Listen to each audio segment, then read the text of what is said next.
Hello students, in previous lecture we will start a series of lecture on clinical finding of streptococci. In previous video we will discuss group A streptococci. Now we will start group B streptococci.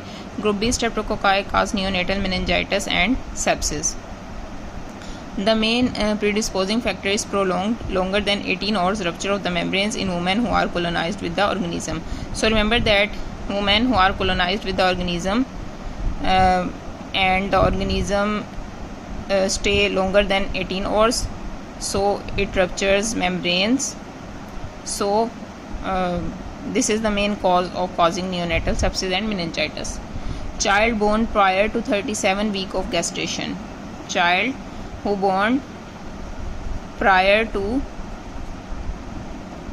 37 weeks of gestation have a greatly increased risk of disease. So remember that children who are born prior to 37 week of gestation have a more chance and increased risk of disease. Also, children whose mother lack antibody to group B streptococci and who consequently are born without transplacentally acquired IgG have a high rate of neonatal sepsis caused by this organism.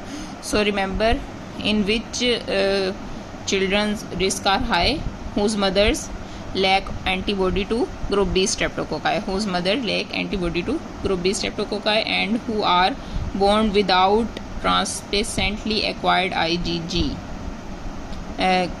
Children who have born without transplacently acquired IgG, yani lack of IgG, have a high rate of neonatal sepsis caused by this organism. Group B streptococci are an important cause of neonatal pneumonia as well. Remember that group B streptococci also an important cause of neonatal pneumonia as well. So in which newborns chances of disease are higher? Who born prior to 37 weeks and whose mother have lack antibody to group B streptococci, and kids who are born without transplacentally acquired IgG. So these are the group B streptococcal infection which are occur in kids. Also most group B streptococcal infections are occur in adults.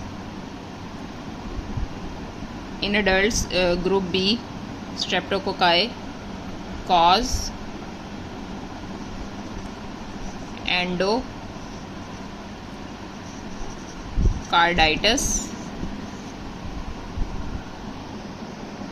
endocarditis, arthritis, cellulitis, and osteomyelitis. These are the group B streptococcal infection occur in adults. Postpartum endometritis also occur. Postpartum endometritis also occur in women. Which is the main predisposing factor for adult group B streptococcal infection? So remember that diabetes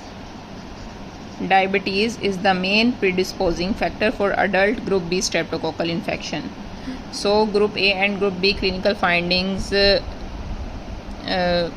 is discussed. Now we see viridin streptococci clinical findings. So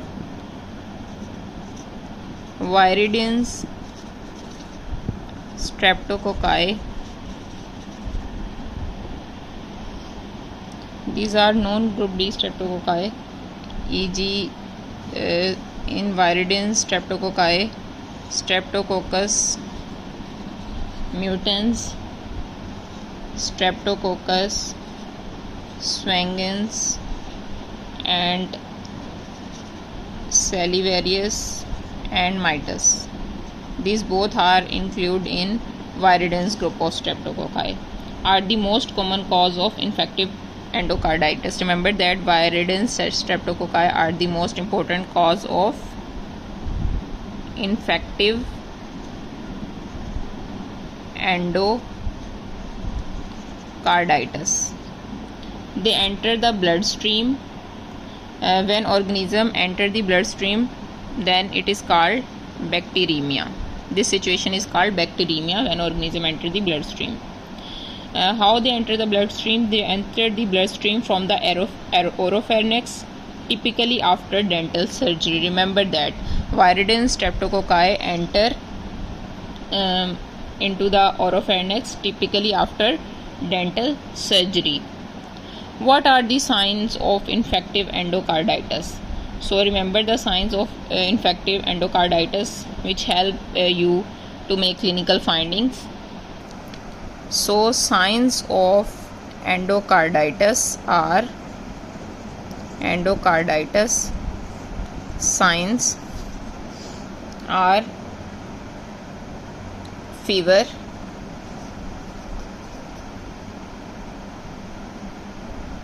heart murmur,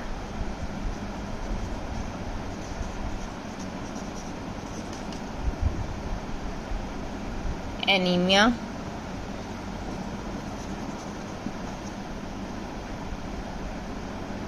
and embolic events. So remember, these are the signs of endocarditis: fever, heart murmur, anemia, and embolic events. Embolic events such as splinter hemorrhages, subconjunctival petechial hemorrhages, and Janeway lesions. So remember embolic events. Embolic events includes splinter hemorrhages, subconjunctival petechial hemorrhages, and Janeway lesions. The heart murmur is caused by vegetations on the heart wall. Vegetations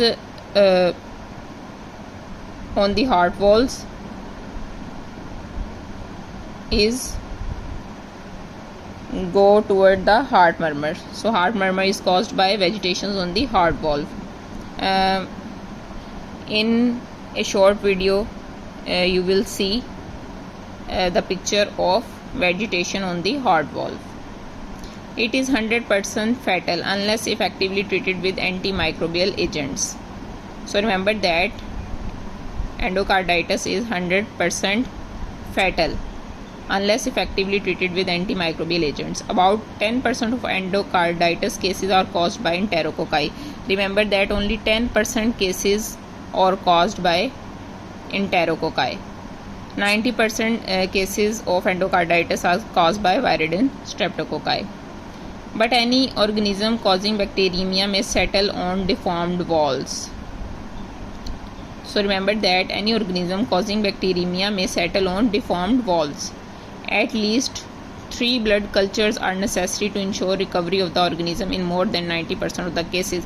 So remember that in more than 90% of cases, at least 3 blood cultures are necessary to ensure recovery of the organism. Viridin streptococci, especially Streptococcus aeruginosus, Milleri, and intermedius, also cause brain abscesses. So remember that brain abscesses are also called by viridin streptococci, but some species of the viridin streptococci, often in combination with mouth anaerobes, a mixed anaerobic aerobic infection. So in brain abscesses, mixed infection can occur. Viridin streptococci also includes, and anaerobes also include.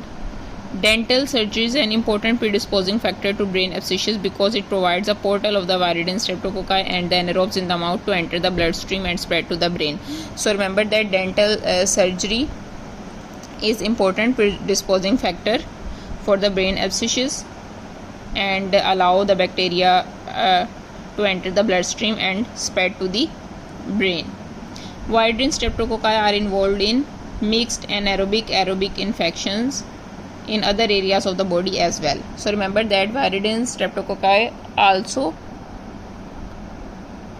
involved in mixed aerobic and anaerobic infections in other areas of the body as well, such as lung abscesses and abdominal abscesses, including liver abscesses. Hope so you understand. If you have any query, so ask in the comment section. Like the video, share the video, subscribe the channel. Another remaining portion we will discuss in upcoming lecture. Thank you.